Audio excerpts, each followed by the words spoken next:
ముందుగా హెడ్లైన్స్. హిమాయత్ సాగర్ లోని అక్రమ క్రషింగ్ ప్రదేశాలను పరిశీలించిన తర్వాత మీడియాతో మాట్లాడుతున్న బీఆర్ఎస్ నాయకులు.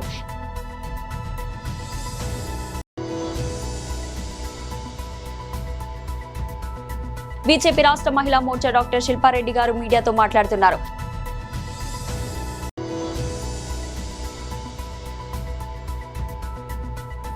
వైఎస్ఆర్సీపీ నాయకులు ప్రెస్ మీట్.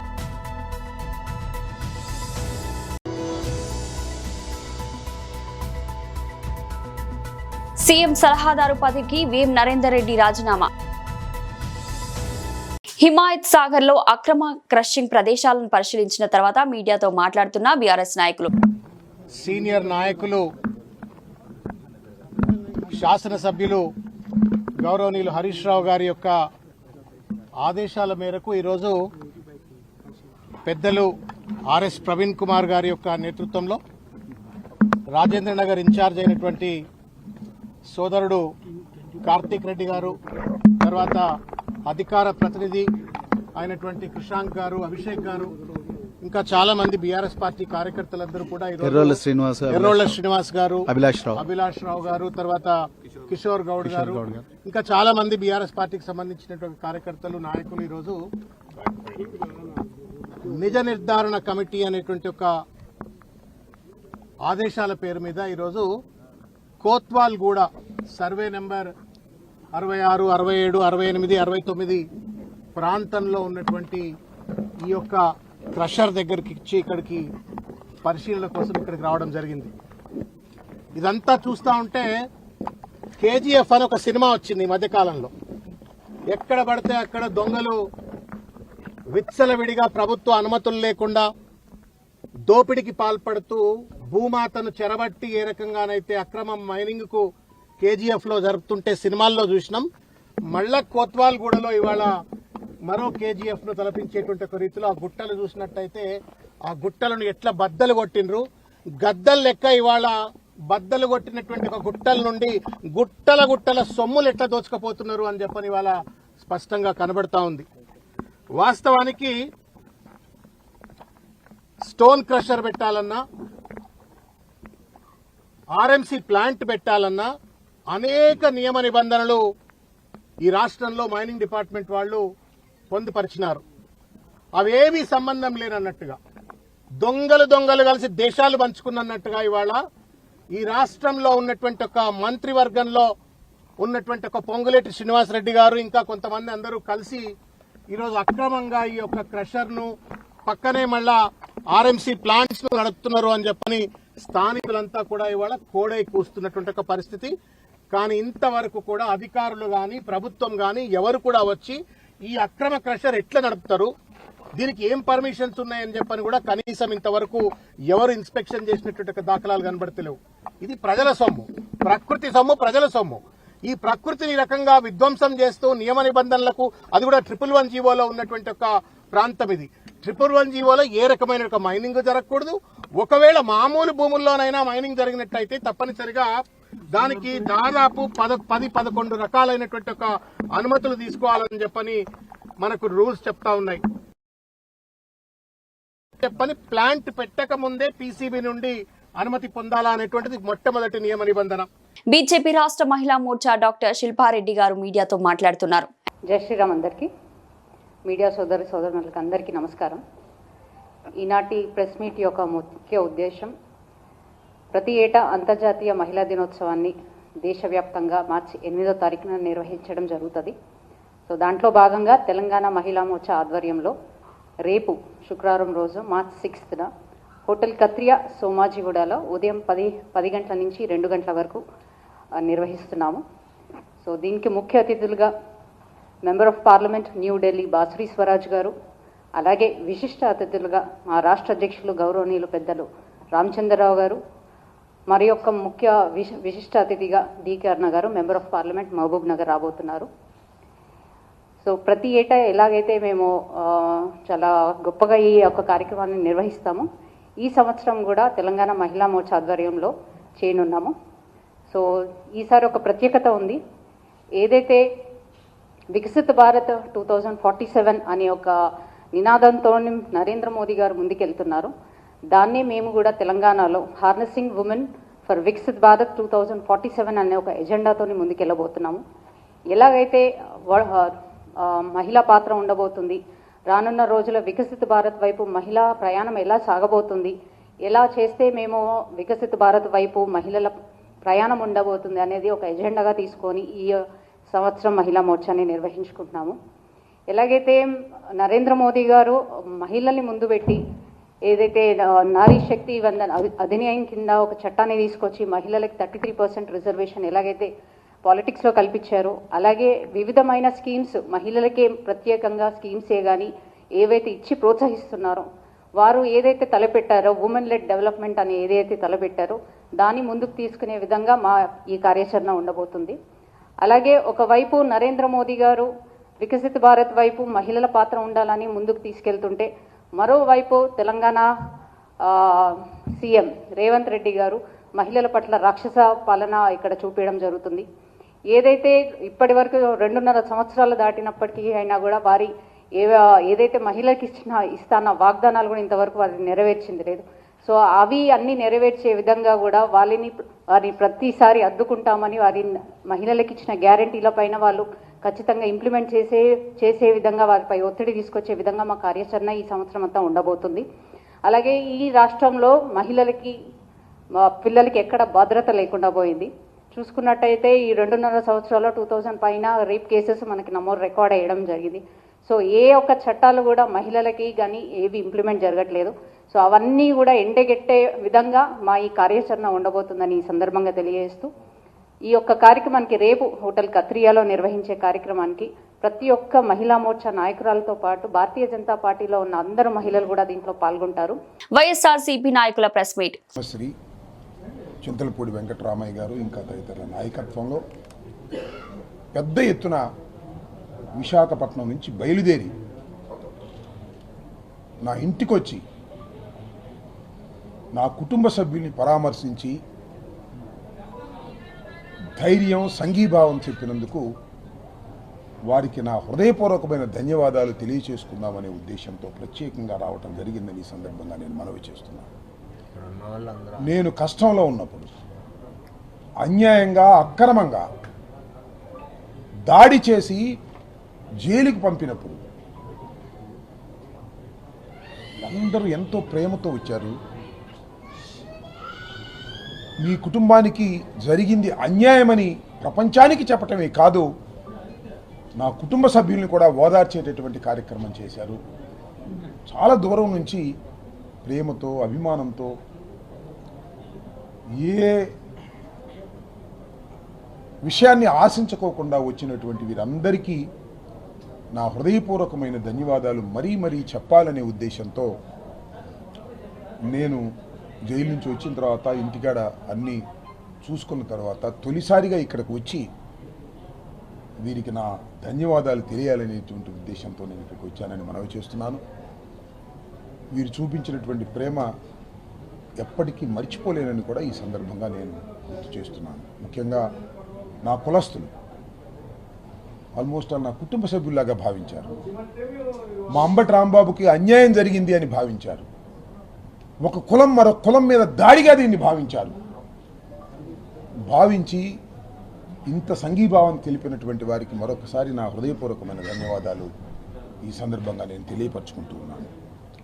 ప్రతి ఒక్కరికి ఒక్కళ్ళు కాదు వచ్చి నీ ముగ్గురు పేర్లు చెప్పాను, కానీ ప్రతి మండలం నుంచి ప్రతి గ్రామం నుంచి వాలంటీర్గా నేను ఇక్కడికి వచ్చి ఆశ్చర్యపోయాను. వాలంటీర్గా టైం అంటే టైంకి బయలుదేరి గుంటూరు వచ్చారు.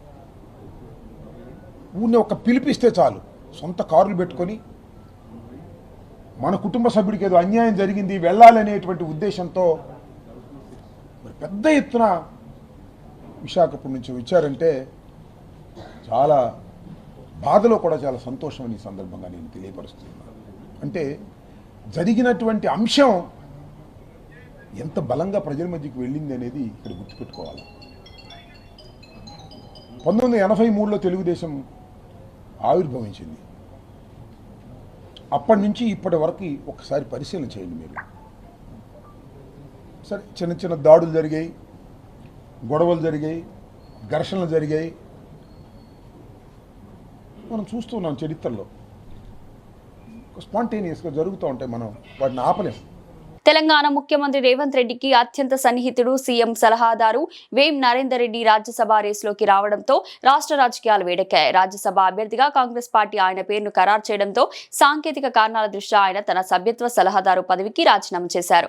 రాజ్యసభ ఎన్నికల్లో పోటీ చేసే అభ్యర్థులు ఎలాంటి లాభదాయక పదవుల్లో ఉండకూడదనే నిబంధన ఉండడంతో నామినేషన్ దాఖలుకు ముందే ఆయన ఈ నిర్ణయం తీసుకున్నారు. వేం నరేందర్ రెడ్డి రాజీనామాను ప్రభుత్వ ప్రధాన కార్యదర్శి ఆమోదించారు. రాజీనామా ప్రక్రియ ముగిసిన వెంటనే వేం నరేందర్ రెడ్డి మరో కాంగ్రెస్ అభ్యర్థి ప్రముఖ న్యాయవాది అభిషేక్ మను సంఘవితో కలిసి అసెంబ్లీలో తన నామినేషన్ పత్రాలను దాఖలు చేశారు.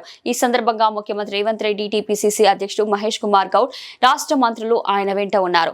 తెలంగాణ నుంచి ఖాళీ అవుతున్న 2 రాజ్యసభ స్థానాలకు కాంగ్రెస్ ఈ ఇద్దరిని బరిలోకి దింపింది. అసెంబ్లీలో ఉన్న సంఖ్యాబలం దృష్ట్యా ఈ 2 స్థానాలను కాంగ్రెస్ ఏకగ్రీవంగా దక్కించుకునే అవకాశం ఉంది. వచ్చే ఏడాది గోదావరి నది పుష్కరాల సందర్భంగా ప్రత్యేక ఏర్పాట్లు చేస్తున్నట్లు రామగుండం కార్పొరేషన్ నగర మేయర్ మహంకాళి స్వామి పేర్కొన్నారు. ఈ మేరకు పెద్దపల్లి జిల్లా గోదావరికని పట్టణ శివారు సమ్మక్క సార్లమ్మ జాతర సమీపంలోని గోదావరి నది పుష్కర ఘాట్లను ఆయన సంబంధిత అధికారులతో కలిసి సందర్శించారు. గోదావరి నీటి ప్రవాహం, పుష్కర ఘాట్ల వద్ద సౌకర్యాలు, భక్తుల రాకపోకలు, శాంతి భద్రత నేపథ్యంలో పర్యవేక్షించారు. అనంతరం ఆయన మాట్లాడుతూ వచ్చే ఏడాది జూన్లో జరిగే పుష్కరాల సందర్భంగా వివిధ విభాగాలకు సంబంధించిన అధికారులతో సమీక్షించామని అన్నారు. ఇందుకు సంబంధించి అన్ని ఏర్పాట్లు చేస్తున్నామని పేర్కొన్నారు.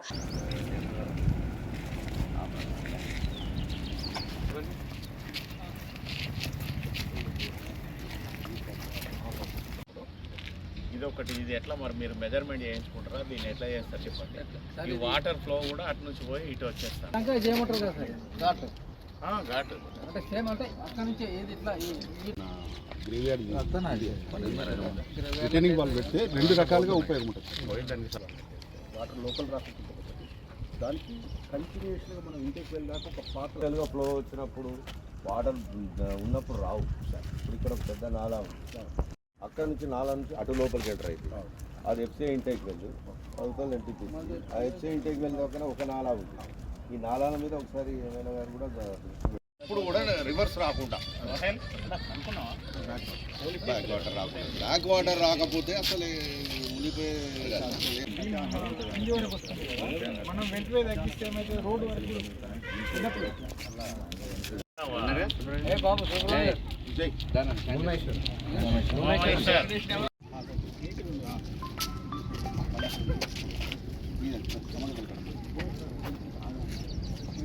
వరకు మళ్ళీ ఖరాబ్ అవుతుంది. బాగా ఆయనతో ఒకసారి మాట్లాడి ఆయన ఆలోచనకు అనుగుణంగా ఆపిచ్చేసి ఘాట్ వస్తుందని ఇక్కడ యాక్చువల్లీ టైల్స్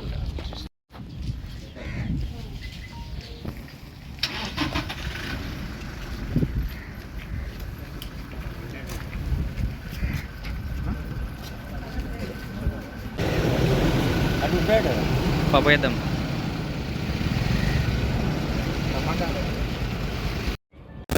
2027 జూన్లో జరిగే పుష్కరాలను దృష్టిలో ఉంచుకొని గౌరవ ఎమ్మెల్యే రాజ్ ఠాకూర్ గారు ప్రజలకు ఏదైనా కూడా ముందే వాళ్ళకి అన్నీ కూడా అవైలబిలిటీగా పనులు చేయాలనే సంకల్పంతో 1 సంవత్సరం ముందుగానే ఈ ప్రాంత ప్రజలందరూ కూడా 12 సంవత్సరాలకు ఒకసారి వచ్చే పుష్కరాలలో స్నానాలు చేసేందుకు వస్తారు కనుక వారందరికీ అన్ని సౌకర్యాలు కల్పించాలనే ఆలోచనతోటి దీని అంతా కూడా ఇరిగేషన్ అధికారులతోటి, మా మున్సిపల్ అధికారులతోటి, అలాగే మిగతా అధికారులందరితోటి కలిసి దీని మీద ఒక డీటెయిల్ ప్రాజెక్ట్ రిపోర్ట్ తయారు చేసి ఇవ్వమని చెప్పేసి గౌరవ ఎమ్మెల్యే గారు కోరడం జరిగింది. దానిలో భాగంగా ఈరోజు ఇంజనీరింగ్ అధికారులు అందరితోటి కలిసి ఇక్కడికి విజిటింగ్ చేయడానికి వచ్చినాం. ప్రజలకు ఏదైనా అవసరం ఉన్నది, ఆ సౌకర్యం కల్పించాలని అనుకున్నప్పుడు దానికి పూర్తి స్థాయిలో 1 సంవత్సరం ముందుగానే ప్లాన్ చేసుకుంటే ఆ సమయానికి అన్ని సౌకర్యాలు కల్పించే అవకాశం ఉంటుంది. కనుక ఎమ్మెల్యే గారు ఎప్పుడు కూడా ఏదైనా కూడా ఒక ముందస్తు ప్రణాళికతోటి మనం ముందుకెళ్లాలనే ఆలోచనలతోటి ఉన్నారు. ఆ ప్రణాళికలో భాగంగా ఈరోజు 1 సంవత్సర కాలం ముందే ప్రజలందరికీ కూడా పుష్కరాలలో ఎలాంటి ఇబ్బందులు ఉండద్దు, అన్ని సౌకర్యాలు కల్పించాలనే ఆలోచన ఏదైతే ఉన్నదో దానిలో భాగంగా ఈరోజు రావడం జరిగింది. ఇది ఒక గోదావరి నది దగ్గర ఇక్కడ ఈ ఏరియాలోనే కాకుండా ఇప్పుడు జనగాం కూడా అక్కడ జనగాంలో ఏదైతే ఉన్నదో జనగాం కూడా మనకే వస్తుంది కనుక కార్పొరేషన్ పరిధిలో జనగాం దగ్గర, అలాగే ఇంటెక్ వేల్ నుంచి ఇక్కడ సమ్మక్క గద్దెల వరకు, అదే మాదిరిగా గోలివాడ ఆ ప్రాంతం అంతా కూడా ప్రజలందరికీ కూడా సౌకర్యం కల్పించే విధంగా అక్కడ కూడా దీన్ని అందరికీ కూడా తిరిగి వీళ్ళతోటి ఇంజనీరింగ్ అధికారులతో మాట్లాడి దీని మీద ఒక డిపిఆర్ తయారు చేసి ప్రభుత్వానికి ఇచ్చే విధంగా తయారు చేయమని చెప్పేసి వారు ఈరోజు ఆదేశాలు జారీ చేయడం జరిగింది ఎమ్మెల్యే గారు. దానిలో భాగంగానే ఈరోజు మిగతా ఇంజనీరింగ్ అధికారులు అందరూ కూడా ఇక్కడికి వచ్చేసి దీన్ని ప్రత్యక్షంగా దీని మీద ఒక ప్లాన్ తయారు చేస్తూ ఉన్నాం. ప్రజలకు కనీస సౌకర్యాలు కల్పించవలసిన బాధ్యత రామగుండం మున్సిపల్ కార్పొరేషన్ మీద అలాగే ప్రభుత్వం మీద ఉన్నది కనుక ప్రభుత్వం కూడా వెంటనే స్పందించి ఏదైనా కూడా ముందే చేసి ప్రజలందరికీ అందుబాటులోకి తీసుకురావాలని ఆలోచన చేస్తూ ఉన్న దాంట్లో భాగంగా ఈరోజు ఇక్కడికి రావడం జరిగింది. దానిలో మా గౌరవ డిప్యూటీ మేయర్ ఎల్లన్న గారు, మా సింగరేణి సీనన్న గారు, అలాగే మా ఎస్సీ గారు, ఈఈ గారు, ఇరిగేషన్ డిఈ గారు, ఈఈ గారు, అలాగే అధికారులందరూ మా తోటి కార్పొరేటర్లందరూ కూడా ఇక్కడికి రావడం జరిగింది. ప్రజలకు ఎప్పుడైనా కూడా గత 2 సంవత్సరాల నుంచి మీరు చూస్తూ ఉన్నారు, అంతకుముందు కూడా పుష్కరాలు మనకు రావడం జరిగింది.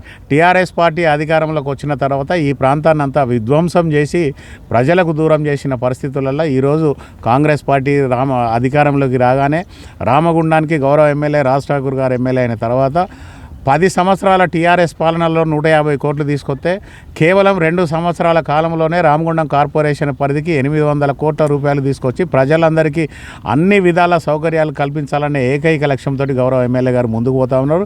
ఆల్ ఇండియా మహిళా కాంగ్రెస్ అధ్యక్షురాలు అల్కలంబ మరియు రాష్ట్ర అధ్యక్షురాలు సునీతారావు ఆదేశాల మేరకు కేంద్ర పెట్రోలియం మంత్రి హర్దీప్ సింగ్ పూరి రాజీనామా చేయాల్సిందిగా డిమాండ్ చేస్తూ ఖైరతాబాద్ జిల్లా అధ్యక్షురాలు శంభుల ఉషశ్రీ శ్రీకాంత్ గౌడ్ అధ్యక్షత నల్ల జెండాలతో నిరసన కార్యక్రమం నిర్వహించారు.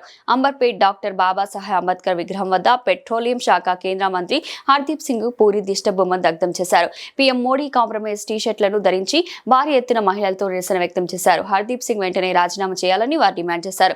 ఈ సందర్భంగా జిల్లా అధ్యక్షురాలు ఉషశ్రీ మాట్లాడుతూ బేటీ బచావో బేటీ పడావో అనే నినాదం చేస్తున్న మోదీ జఫా ఎస్టీ ఫైల్స్ లో కేంద్ర మంత్రి హర్దీప్ సింగ్ పూరి పేరు వచ్చినందున ఎందుకు మౌనంగా ఉన్నారు అని ప్రశ్నించారు. తీవ్ర సైకో అయిన రేపిస్ట్ ఆడపిల్లల్ని కిడ్నాప్ చేసి వారిపై అత్యాచారం చేసిన రేపిస్ట్ కి పెట్రోలియం మంత్రికి సంబంధాలు కలిగి ఉండడాన్ని ఖండించారు. ఇదేనా మోడీ బేటీ పడావో బేటీ బచావో అంటూ ప్రశ్నించారు. ఈ సందర్భంగా రాహుల్ గాంధీ చేస్తున్న ఈ సంఘర్షణకి మహిళా కాంగ్రెస్ తరపున ఈ పోరాటం కేంద్ర పెట్రోలియం మంత్రి హర్దీప్ సింగ్ పూరికి రాజీనామా చేసే వరకు కొనసాగుతుందని ఈ సందర్భంగా వారు అన్నారు. ఆల్ ఇండియా మహిళా కాంగ్రెస్ అధ్యక్షురాలు అల్కలంబ గారు మరియు రాష్ట్ర అధ్యక్షురాలు సునీతారావు గారు ఆదేశాల మేరకు ఈరోజు ఖైరతాబాద్ జిల్లా ప్రెసిడెంట్గా శంభుల ఉషశ్రీ శ్రీకాంత్ గౌడ్ ఆధ్వర్యంలో ఇక్కడ మా జిల్లాలో ఈరోజు ఈ యొక్క కార్యక్రమం నిర్వహించడం జరిగింది. ఇది వచ్చేసి మేము ప్రొటెస్ట్ చేయడం జరిగింది. అదేంటంటే జెఫ్రీ ఎస్టీమ్ అనే ఫైల్స్లో మన యూనియన్ మినిస్టర్ పెట్రోలియం మినిస్టర్ అయిన కేంద్ర మంత్రి వారి పేరు వినపడడం ఎంతో దౌర్భాగ్యకరం. ఎందుకంటే ఆ ఎస్టీమ్ ఫైల్స్లో వీళ్ళ పేర్లు ఉండడం ఎంతో దురదృష్టకరం. వారి మీద ఎన్నో ఆరోపణలు వస్తున్నాయి. అసలు ఎస్టీమ్ ఫైల్ అంటే ఏంటి అనేది అంటే మన రేపిస్ట్ గురించి చెప్పాల్సింది ముందుగా మీకు. ఎందుకంటే జెఫ్రీ ఎస్టీమ్ అనేవాడు ఒక శాడిస్ట్, రేపిస్ట్ అండ్ సైకోయిస్ట్. వాడు మహిళలను కిడ్నాప్ చేస్తూ వారిపై అత్యాచారాలు చేసి ఎన్నో కేసులు తనపై ఉన్నాయి. వాడు ఇప్పుడు చనిపోవడం జరిగింది. వాళ్ళ ఈమెయిల్స్లో మన యొక్క ఇండియా యొక్క మంత్రుల పేర్లు వినపడడం ఎంతో గమనార్హం. మీరు చూసుకుంటే దీనికి మన పిఎం ఎంతో మౌనం వహిస్తున్నారు. ఎందుకంటే మన అమెరికా అధ్యక్షుడు ట్రంప్ గారు పిఎంని బ్లాక్మెయిల్ చేస్తున్నారు. కాబట్టి వారి దగ్గర మన భారతదేశ ప్రధానమంత్రి లొంగిపోయాడు. అందుకనే మేము నిరసన చేస్తూ మా మహిళా కాంగ్రెస్ తరఫున అందరం కూడా చూడండి టీ-షర్ట్ల పైన పిఎం ఈజ్ కాంప్రమైజ్డ్ అని రాసుకొని మేము నిరసన చేశాము. ఈరోజు బ్లాక్ డేగా వర్ణిస్తూ అలాగే బ్లాక్ జెండాలు పట్టుకున్నాము. అలాగే ఈరోజు మేము పాదయాత్ర ర్యాలీగా నిర్వహించడం జరిగింది. అలాగే మేము సిగ్నేచర్ క్యాంపెయినింగ్ కూడా చేశాము. ఎందుకంటే మన కేంద్ర మంత్రి రాజీనామా చేసే వరకు కూడా మేము ఈ పోరాటం కొనసాగిస్తూ వస్తున్నాం. కామారెడ్డి జిల్లా తాడ్వాయి మండలం అబ్దుల్ నగర్ శివార్లో సర్వే నెంబర్లు 89, 95, 122 గత 70 సంవత్సరాలుగా సాగులో ఉంటూ 2026లో కూడా సాగులో ఉంటూ పంటలు పండించుకుంటూ కుటుంబ పోషణ చేసుకుంటున్నాం. అదేవిధంగా 1982లో మాకు సబ్ రిజిస్ట్రార్ కామారెడ్డి ఆధ్వర్యంలో పట్టాలయ్యాయి. అదేవిధంగా తెలంగాణ ప్రభుత్వం ఇచ్చిన కొత్త పాస్బుక్లు రైతు బంధు పడటం జరిగింది. ఆంధ్రప్రదేశ్ గవర్నమెంట్లో ఉన్నప్పుడు తోకా పాస్బుక్లు ఉండడం జరిగింది. మా దగ్గర అన్ని ఆధారాలు ఉన్నాయి, అయినా మమ్మల్ని ఇబ్బంది పెడుతున్నారు. కావున ఆర్టీఓ ఆర్డీఓ గారు దీన్ని పరిశీలించి చేసి మాకు తగు న్యాయం చేయగలరని మనవి. మాకు ఆర్డీఓ నోటీసులు పంపడం జరిగింది. దానికి సంబంధించిన మా డాక్యుమెంట్స్ అన్ని సమర్పించడం జరిగింది. 2024 డిసెంబర్లో తాడ్వాయి ఎంఆర్ఓ గారు నోటీస్ ఇచ్చిన దానిపై రిప్లైగా మా డాక్యుమెంట్స్ అన్ని ఇవ్వడం జరిగింది. అతను మాకు అగైనెస్ట్ గా రాయడం జరిగింది. మేము కోర్టుకెళ్లి మాకు న్యాయం చేయాలని వెళ్తే ఆర్డర్ను కొట్టియడం జరిగింది. తదుపరి బాధ్యతలు ఆర్టీఓ మేడం గారు పరిశీలన చేసి ఇవ్వాలని కోర్టు నుంచి రావడం జరిగింది. దానికి గాను ఆర్టీఓ గారు పరిశీలన చేసి మాకు తగిన న్యాయం చేయాలని కోరుచున్నాం. అందరికి పట్టలు మాకి తీయగలరని కోరుకుంటున్నాను. డిస్టిక్ తాడ్వాయి మండల్ అబ్దుల్నగర్ శివారులో గల దాంట్లో మా అందరికి 26 మందికి భూములు గలవు. 89, 95, 106, 122 సర్వే నెంబర్లు. 70 సంవత్సరాలుగా మేము కబ్జాలో ఉంటూ పంటలు పండిస్తూ మా కుటుంబ పోషణ చేస్తున్నాము. మాకు 1982లో మాకు అందరికీ డాక్యుమెంట్ సబ్ రిజిస్టర్ కామారెడ్డిలో డాక్యుమెంట్స్ మాకు అందరికీ డాక్యుమెంట్ల త్రూ భూములు అయినాయి. మా అందరి దగ్గర డాక్యుమెంట్లు ఉన్నాయి. అదేవిధంగా ఇప్పుడు ప్రజెంట్ 2026 ఇప్పుడు పోయిన యాసంగి కాలంలో కూడా మేము పంటలు వేయడం జరిగింది. ఇటు భూమిపై మాకు ఎవరో థర్డ్ పర్సన్ వాళ్ళ కొడుకులు అనేసి వాళ్ళ ఆస్తులు మావి అనేసి మా పై కేసు పెట్టి మమ్మల్ని చాలా ఇబ్బంది పెడుతుర్రు. లాస్ట్ 1 year నుంచి మాకు నోటీస్ ఇవ్వడం జరిగింది ఎంఆర్ఓ రహీముద్దీన్ సార్ గారు. ఆయన ఇచ్చిన నోటీస్ మీద సంజాయిషిగా మా దగ్గర ఉన్న ఎవిడెన్స్ డాక్యుమెంట్స్ మేము పంటలు పండించినాయి మా దగ్గర ఉన్న కాగితాలు అన్నీ మా దగ్గర ప్రూఫ్స్ అతనికి ఇవ్వడం జరిగింది. అతను పోయిన ఎంఆర్ఓ గారు రహీముద్దీన్ గారు అతను రిపోర్ట్ తప్పుగా రాయడం వల్ల హైకోర్టు ఆర్డర్ నుంచి వాళ్ళకు ఫేవర్గా తెప్పించి వాళ్ళకు స్లాట్ బుక్ చేసి వాళ్ళకు రిజిస్ట్రేషన్ చేయడానికి అన్యాయంగా చూసారు. మేము అందులో భాగంగా మేము కూడా హైకోర్టుకి వెళ్ళి స్టే ఆర్డర్ తీసుకొచ్చి దాన్ని ఆపడం జరిగింది. తదుపరిగా మళ్ళీ ఆర్డీఓ మేడం గారికి విచారణ చేసి ఇవ్వాలని కోరుతున్నారు కోర్టు నుండి. మా బాధ ఏంటంటే మేము గత 70 సంవత్సరాలుగా అదే భూమిలో కబ్జా ఉండి పంటలు పండించి మా కుటుంబ పోషణ సన్నకారు రైతులు అందరు చిన్న రైతులు అర్ధెకరము ఎకరము 2 ఎకరాల వరకు ఉండి అదే భూమిపై ఆధారపడి పని చేసుకుంటున్నాము. మాకు 1 year నుంచి ఈ కోర్టు కేసు అని చెప్పేసి బాగా ఇబ్బంది పెట్టి మేము తింపడం జరుగుతుంది. బులెటిన్ ముగించే ముందు హెడ్లైన్స్ మరోసారి. హిమాయత్ సాగర్ లోని అక్రమ క్రషింగ్ ప్రదేశాలను పరిశీలించిన తర్వాత మీడియాతో మాట్లాడుతున్న బీఆర్ఎస్ నాయకులు.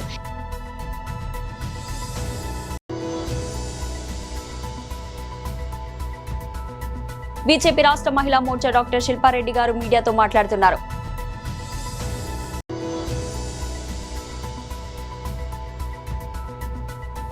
వైఎస్ఆర్సీపీ నాయకులు ప్రెస్ మీట్.